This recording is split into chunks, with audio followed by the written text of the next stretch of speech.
Aleluia. O Senhor é bom.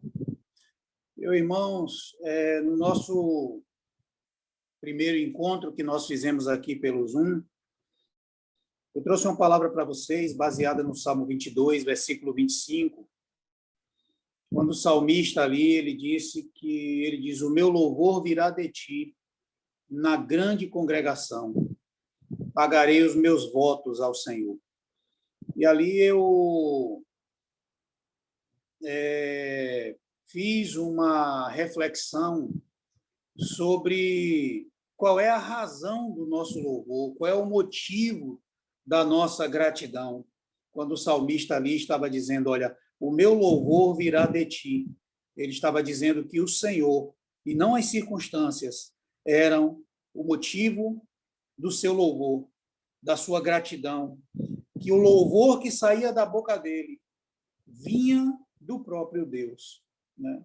A semana passada aqui eu tentei manter a palavra dentro dessa ideia, né, de louvor, gratidão e cuidado que nós precisamos ter diante desse momento que nós estamos passando. Então, eu usei 1 Coríntios no capítulo 1, ou no capítulo 10, do versículo 1 ao versículo 14, e ali eu elenquei algumas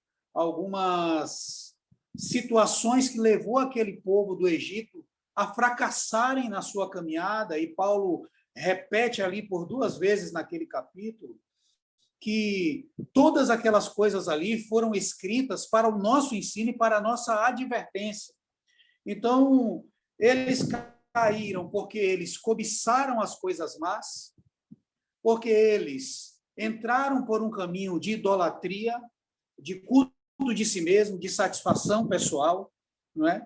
Eles entraram também por um caminho de imoralidade, onde as suas mentes foram contaminadas pelo espírito daquela época e por aquele momento ali, toda aquela adoração naquele bezerro de ouro, e entrou pela carnalidade, e entraram pela imoralidade, e a Bíblia diz que Deus matou um monte deles, não é? Eles caíram também porque foram presunçosos e não aceitaram as circunstâncias que Deus colocou para ele. E Paulo chega a dizer assim, olha, e não tentemos ao Senhor como alguns deles o tentaram, né? E caíram num só dia 23.000, ou seja, eles foram presunçosos, eles não aceitaram as circunstâncias que Deus trouxe sobre eles e se rebelaram contra Deus, e morreram vários deles naquele dia. E a última coisa que eu falei ali foi a murmuração, né? E Paulo diz, não murmureis como alguns deles murmuraram e pereceram pelas mordeduras das serpentes. E a murmuração é um elemento que leva o homem a se desconectar de Deus, que leva o homem à queda e que leva o homem a não desfrutar do gozo e da alegria de um coração grato. Um coração grato não pelas coisas que Deus dá, mas porque o nosso louvor vem dele na congregação, porque ele é o motivo, ele é a razão. Hoje eu queria deixar um texto com vocês, e eu quero deixar todos esses assuntos conectados para que sirva para nós de ânimo, de desafio e de cuidado na nossa caminhada, partindo de um texto que está em Colossenses, que todo mundo conhece, no capítulo 3, versículos de 1 a 4, que diz o seguinte: portanto, se fostes ressuscitados juntamente com Cristo, buscai as coisas lá do alto, onde Cristo vive assentado à destra de Deus. Pensai nas coisas lá do alto, e não nas que são aqui da terra, porque morrestes, e a vossa vida está oculta juntamente com Cristo em Deus. Quando Cristo, que é a nossa vida, se manifestar, então vós também sereis manifestados com ele em glória. Bom, irmãos, quando nós lemos esse texto, Paulo aqui está nos convidando a uma mudança de mente. E mais do que nunca, os filhos de Deus precisam mudar a sua mente, o seu coração e a sua forma de ver. Eu quero começar dizendo aqui que nem eu nem você, nós não temos mais tempo. Quanto tempo você acha que tem? Quanto tempo você acha que a igreja tem aqui, que esse mundo tem, sem que as coisas venham se desenrolar para o surgimento do homem da iniquidade? Então, Paulo está nos chamando aqui a uma mudança de mente, a uma mudança de perspectiva, a uma mudança de coração, a uma mudança de como nós nos portamos aqui agora, e uma mudança de qual é a nossa perspectiva futura. E Paulo chega a dizer lá em 1 Coríntios, no capítulo 15, quando ele fala sobre a ressurreição, ele diz que se nós esperamos em Cristo apenas nessa vida, somos os mais miseráveis que existem sobre a face da terra. Então, esse chamado de Paulo, dizendo, portanto, nós que estamos rodeados, né, e por essa tão grande nuvem de testemunhas, como fala lá em Hebreus, no capítulo 12, né, deixemos todo o embaraço, o pecado que tão de perto nos rodeia, e corramos com perseverança a carreira que nos está proposta, olhando para Jesus, autor e consumador da fé. Ele convida a gente a deixar o pecado, a deixar os embaraços, a deixar as coisas que nos prendem e nos atrapalham na nossa caminhada. Agora, Paulo está dizendo que nós morremos e a nossa vida está escondida com Cristo em Deus. Então, ele diz que se nós formos ressuscitados com Cristo, nós devemos buscar as coisas que são do alto e pensar nas coisas que são do alto. Gente, esse momento que nós estamos vivendo é um momento onde as pessoas estão sendo puxadas para baixo. Todos nós. Ninguém escapa das ansiedades, preocupações e medos que têm tomado o coração das pessoas nesse momento. Por isso que o Filho de Deus, ao atentar-se para essas palavras que são trazidas a nós, a cada um de nós, ele vai viver acima dessas coisas, com o seu coração, a sua mente, a sua perspectiva, em um outro lugar. Esse chamado, irmãos, é um chamado a uma mudança de mente, mudança de coração. Se nós ressuscitamos com Cristo, Paulo está nos chamando a uma nova perspectiva. Quantas pessoas, irmãos, estão sofrendo porque os seus projetos estão ameaçados? Quantas pessoas estão angustiadas porque os seus planos para o futuro estão ameaçados? Muitos de nós, cristãos, não estamos conseguindo nos alegrar por ver que a palavra de Deus está se cumprindo e que o reino de Deus está próximo. Então, Paulo aqui está nos chamando a essa revisão na nossa mente, no nosso coração. De onde eu sou? De onde você é? Você é daqui? Você é um cidadão dessa terra? Quais são as suas perspectivas? Pensar nas coisas do alto. Buscar as coisas do alto. Como você está gastando as suas energias? Quais são as coisas que têm afligido e têm tomado a sua mente e o seu coração? O que você está buscando agora, nesse momento da sua vida? Quando irmãos, eu estava lendo esse texto, 2 textos me vieram à mente, eu queria que vocês abrissem comigo aí a palavra do Senhor, no livro de 1 Coríntios, capítulo 7, versículos 29 ao 31. E a palavra do Senhor nos diz o seguinte: isto, porém, vos digo, irmãos, o tempo se abrevia. O que resta é que não só os casados sejam como se não fossem, mas também os que choram como se não chorassem, e os que se alegram como se não se alegrassem, e os que compram como se nada possuíssem, e os que se utilizam do mundo como se dele não usassem, porque a aparência deste mundo passa. Ora, irmãos, Paulo aqui estava dando conselhos aos irmãos sobre o casamento.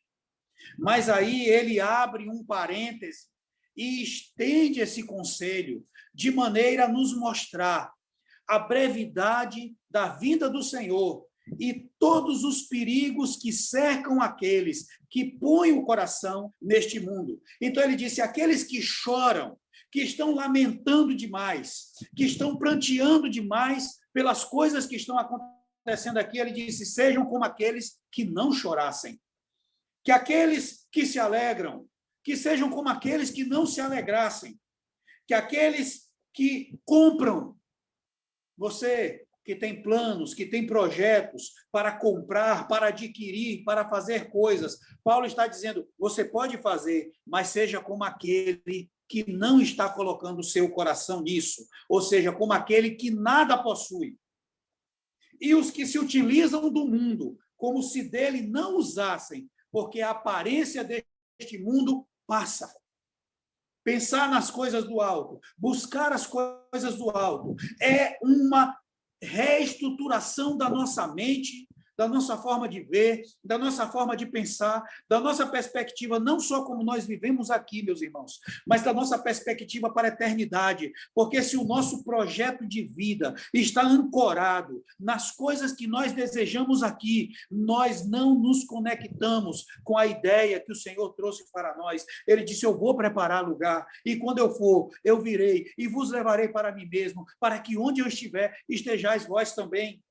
Meus irmãos, cuidado com esse momento que nós estamos passando, porque as pessoas estão sendo sugadas por uma ideia de se estabelecer aqui, de ter vida boa aqui, de construir aqui, de terem projetos para aqui. E o Senhor está dizendo: não ponha o teu coração nisso. Aqueles que usam deste mundo como se dele não utilizassem. Nós não somos daqui. E o segundo texto que me chama muito a atenção quando eu estava lendo Colossenses foi Mateus capítulo 11, versículo 12 em diante.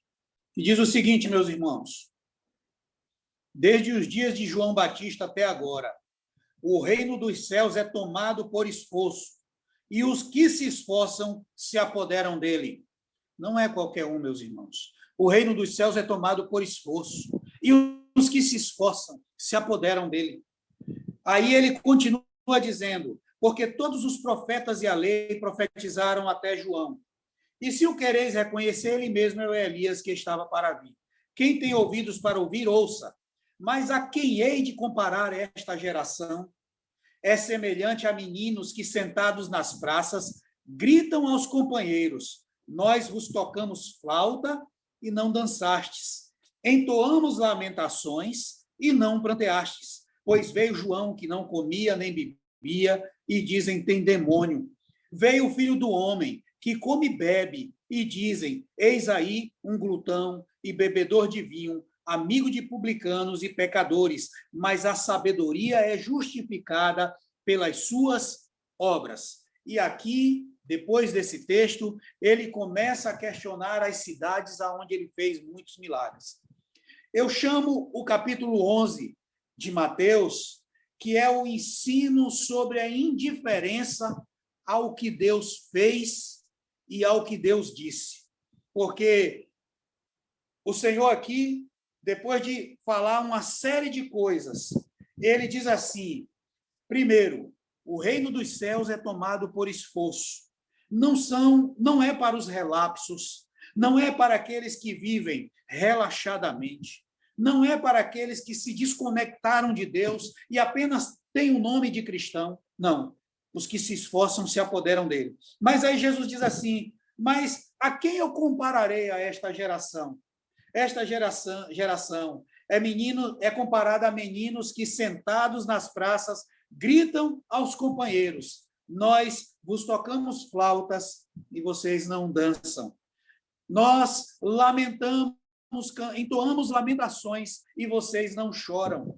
O que Jesus está dizendo é que ele comparava aquela geração a uma geração indiferente à sua voz, indiferente aos seus milagres e aos seus prodígios e aos seus sinais que ele fez tão maravilhosamente na época em que ele estava caminhando sobre a terra. Então, irmãos, nós precisamos ter muito cuidado quando nós pensamos nesse convite de Paulo.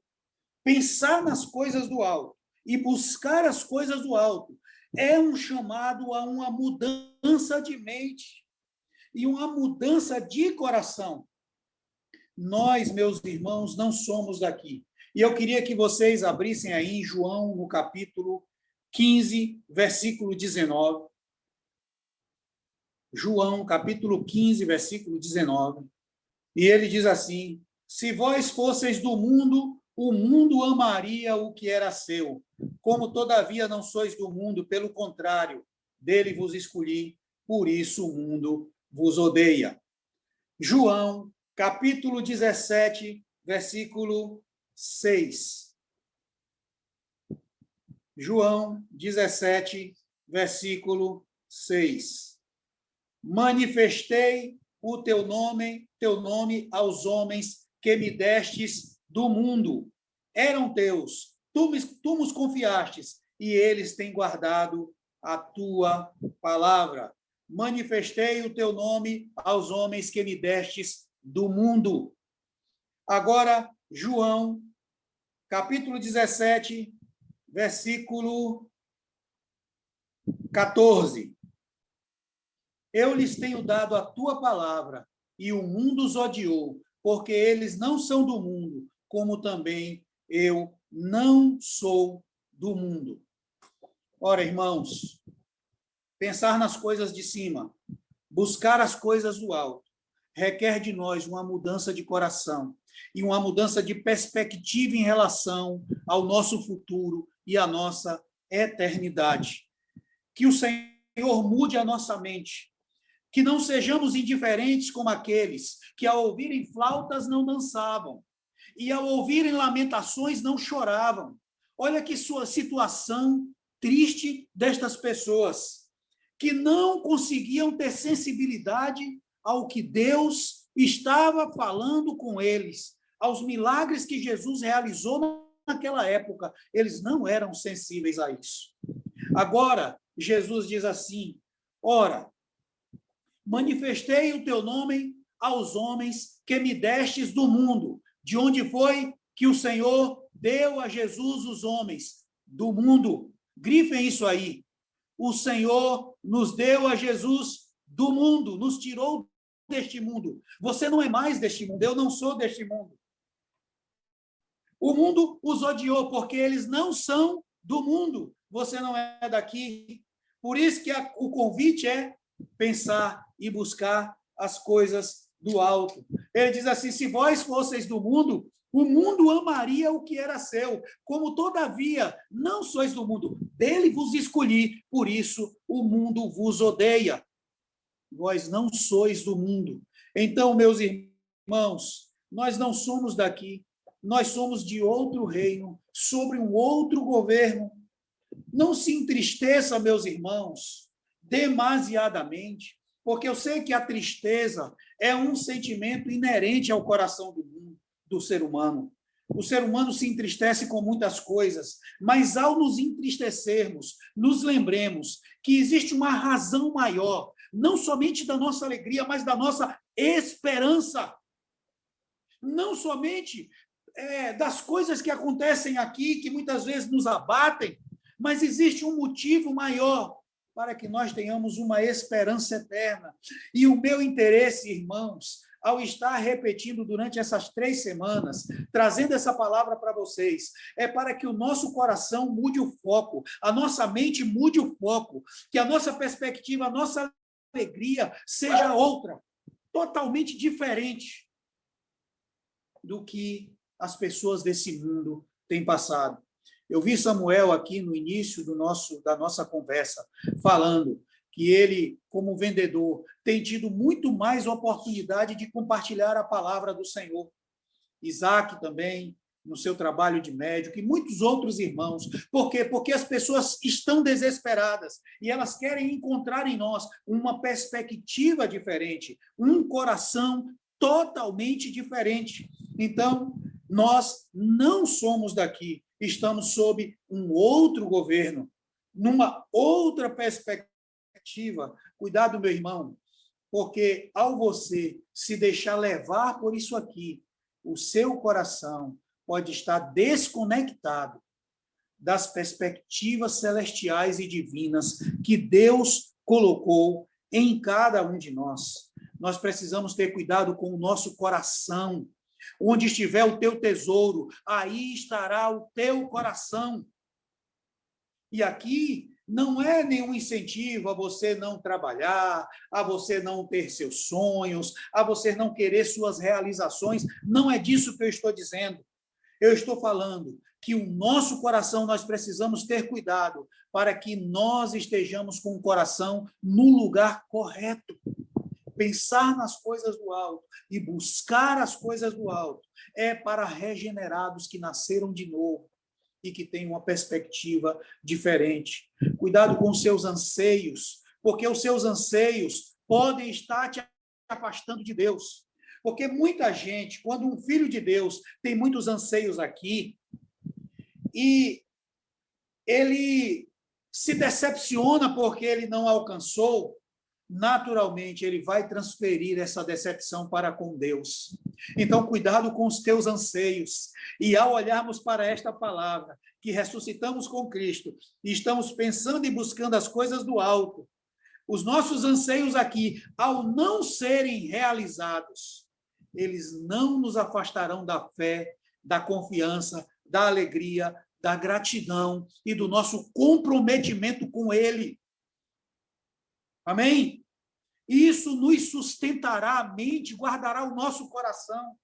Então, cuidado não somente com o teu coração, mas com os teus anseios. Se os teus anseios estão aqui, você não entendeu o que Paulo disse em Colossenses, no capítulo 3, sobre pensar nas coisas de cima e buscar as coisas do alto. Mas também eu quero te dizer, cuidado com as tuas angústias e com os teus sofrimentos. Por quê? Porque pelas muitas angústias, um filho de Deus pode perder a fé, porque se ele está angustiado demasiadamente, ele perdeu a sua perspectiva naquele que é a fonte de toda paz e de todo gozo e de toda alegria. A paz não quer dizer que as coisas à sua volta estão correndo tudo bem, meu irmão. A paz não quer dizer que sua despensa está cheia. A paz não significa que você não tem nenhuma doença, nenhuma enfermidade.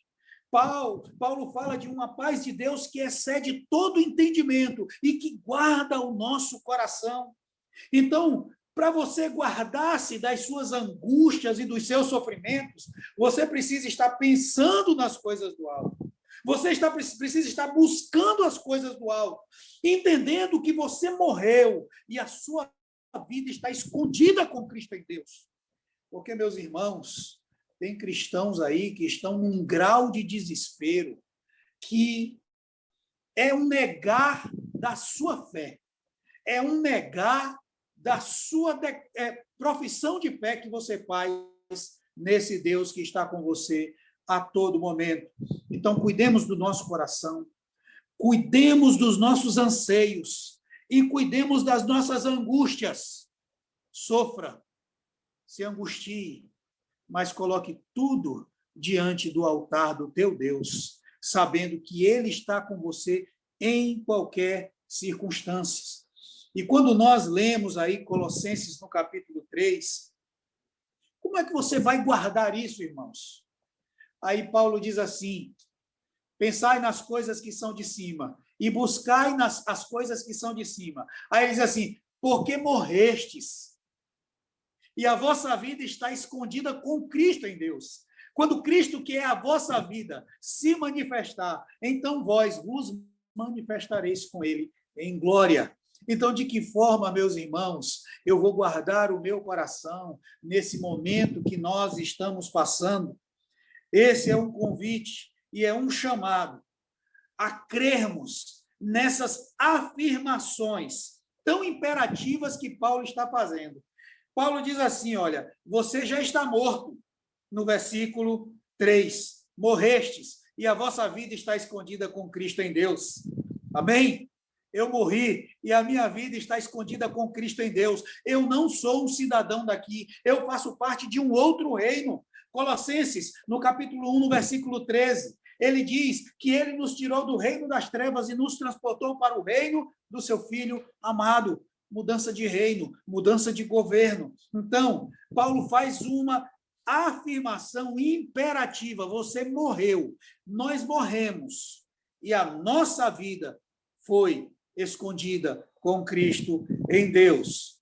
No versículo 1, ele diz que nós ressuscitamos com Cristo.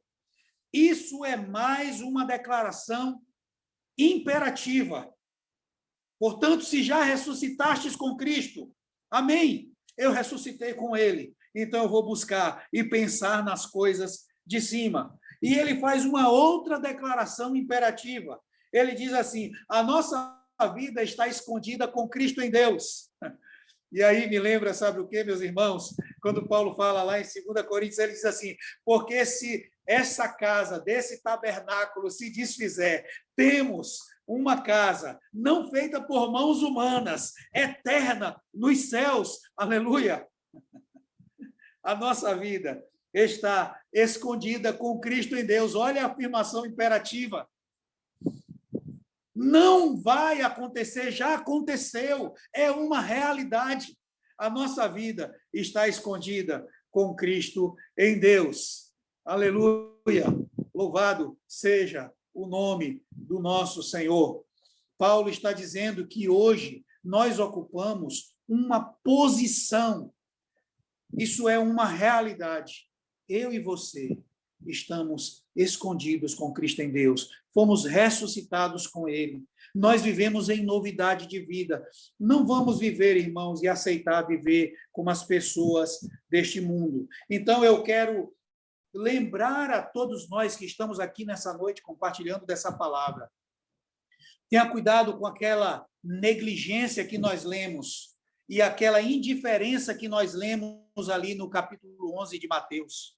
Tenha cuidado para que isso não tome o teu coração e você se torne indiferente a Deus e ao que ele está fazendo nesses dias. Deus está chamando o seu povo ao arrependimento. Deus está trazendo juízo sobre a terra. Deus está chamando os homens a um conserto das suas vidas. Deus está chamando os seus filhos a um renovo das suas alianças com ele. Deus está chamando os homens, filhos de Deus e mulheres, filhas de Deus, ao quarto, à comunhão com a sua palavra, ao momento de intimidade, à não negligência e à não indiferença. Deus está nos chamando a pensar e a buscar as coisas do alto. Tenhamos cuidado, meus irmãos, com a sedução deste mundo, que Paulo falou lá em 1 Coríntios, no capítulo 7, a partir do versículo 29, quando nós lemos aqui: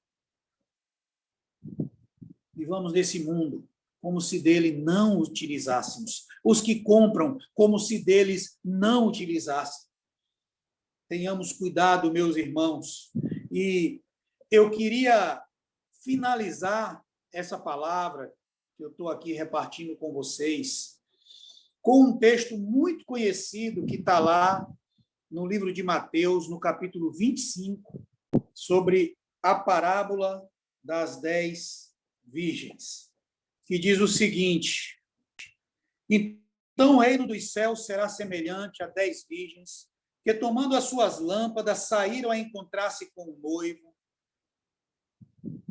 5 dentre elas eram nécias e 5 prudentes. As nécias, ao tomarem as suas lâmpadas, não levaram azeite consigo. No entanto, as prudentes, além das lâmpadas, levaram azeite nas vasilhas. E, tardando o noivo, foram todas tomadas de sono e adormeceram. Mas à meia-noite ouviu-se um grito: eis o noivo, saía ao seu encontro.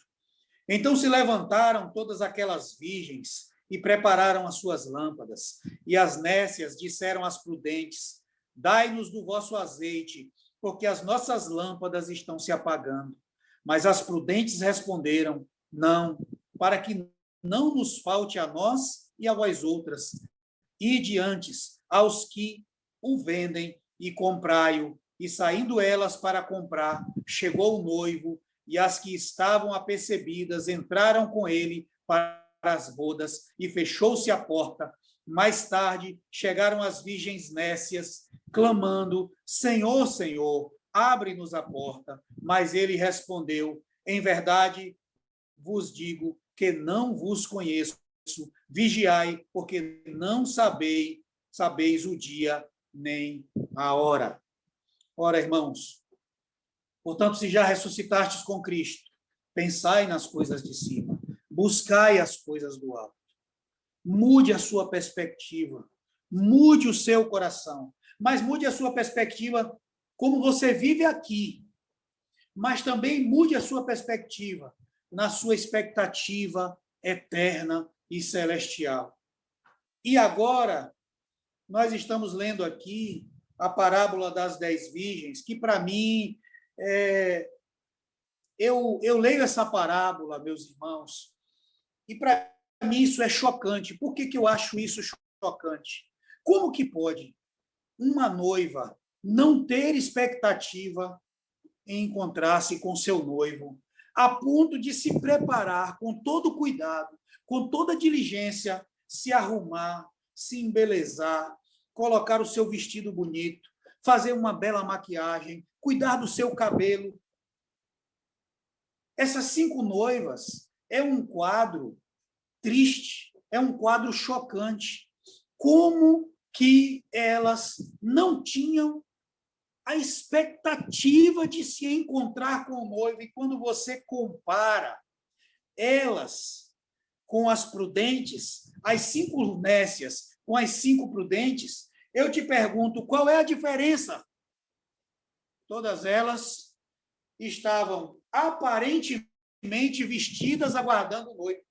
E qualquer pessoa que olhasse para aquelas 10 virgens aguardando o noivo, todos tirariam a conclusão de que todas elas estavam com a mesma perspectiva. Mas a diferença é que a aparência de todas eram iguais, mas a essência delas era diferente. 5 não tinham expectativas. 5 estavam ali, foram para lá, aguardando, com expectativa de encontrar-se com o noivo. É interessante como todas as noivas se pareciam, mas na essência elas eram diferentes. Então nós entendemos por que Jesus termina o texto dizendo assim: vigiai, pois, porque vocês não sabem a que hora vem o vosso Senhor. Vigiai, pois, porque vocês não sabem a que hora chegará o vosso Senhor. Essa mudança de perspectiva, essa mudança de pensamento precisa tomar o coração dos filhos de Deus nesse momento que nós estamos passando. Havia similaridade na aparência, mas diferença na essência. Pensar nas coisas do alto, buscar as coisas do alto, deve mudar a nossa forma, o nosso relacionamento com Deus. E aqui eu queria trazer para coisinhas bem simples. O teu tempo com seu Deus na oração, como está? O teu tempo com seu Deus na meditação da palavra dele, que é alimento para a sua alma, como está? O teu tempo na comunhão com seus irmãos, com o corpo de Cristo, no serviço, na entrega, nos relacionamentos, no amor, como está? Será que você foi tomado pela indiferença? Será que você foi tomado por preocupações exageradas e você se perdeu na caminhada? Nós que estamos aqui devemos deixar todo o embaraço e o pecado que tão de perto nos rodeia. A boa notícia, meus irmãos, é que esse Deus é o mais interessado em mudar as nossas perspectivas. Ele é o mais interessado em mudar o nosso coração e nos fazer homens e mulheres que não são cidadãos dessa terra, embora vivamos aqui como embaixadores do seu reino, proclamando o seu nome e anunciando que ele está próximo. E agora, mais do que nunca, meus irmãos, nós precisamos ter uma expectativa e uma perspectiva diferente, mudar a nossa mente, mudar o nosso coração. Cuidado para você não ser tomado pela indiferença. Cuidado para você não ser tomado por preocupações exageradas. Cuidado com os anseios. Cuidado com o seu coração. E cuidado com as suas expectativas. Essas palavras que têm vindo a nós é para que nós sejamos cuidadosos nesse momento, porque o Senhor está fazendo uma depuração. O Senhor está preparando e adornando a sua noiva. Ele não levará uma noiva qualquer. Ele levará uma noiva adornada, preparada, homens e mulheres que renunciaram a tudo, que abriram mão de tudo, que tem Ele como Senhor, governante supremo da sua vida, e o seu maior amor, a sua maior paixão, o seu maior desejo e a sua maior esperança e expectativa de vida são esses que irão morar com Ele. Paulo, quando ele fala da sua morte, em 2 Coríntios, no capítulo 4, versículo 7, ele diz assim: combati o bom combate, completei a carreira e guardei a fé. Mas aí no versículo 8 ele diz assim: desde agora, a coroa da justiça me está guardada. Aí ele diz aí, mas não somente a mim, mas a todos quantos amam a sua vinda. Você ama a vinda do Senhor? Você aguarda com expectativa a vinda do Senhor? Porque Paulo diz que a coroa da justiça estava guardado para todos que amam a sua vinda. Não é para todos que dizem, eu sou cristão, eu sou filho de Deus. Você ama a vida do Senhor? Então, se você ama a vida do Senhor, as suas perspectivas, o seu pensamento vai estar lá. Se você já ressuscitou com Cristo, buscai e pensai nas coisas de cima. Cuidado com a sua vida pessoal. Cuidado com o seu foro íntimo. Cuidado como você tem se conduzido, para que você não se perca no caminho, na sua caminhada. Amém? E para encerrar, eu queria encerrar com um texto de Isaías, capítulo 55, versículos de 1 a 3. Isaías 55, versículos de 1 a 3. Aleluia. O Senhor é bom. O Senhor nos ama, o Senhor cuida de nós. O Senhor vela pelo seu povo. O Senhor não quer que nenhuma das suas ovelhas se percam. Aleluia. Isaías 55, de 1 a 3.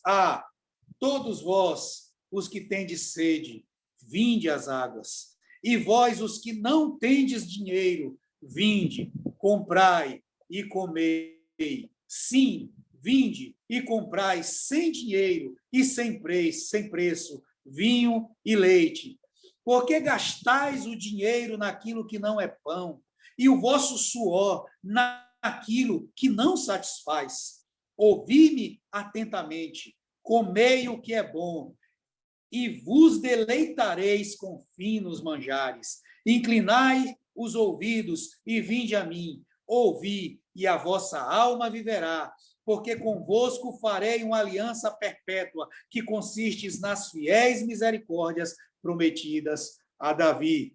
Aleluia!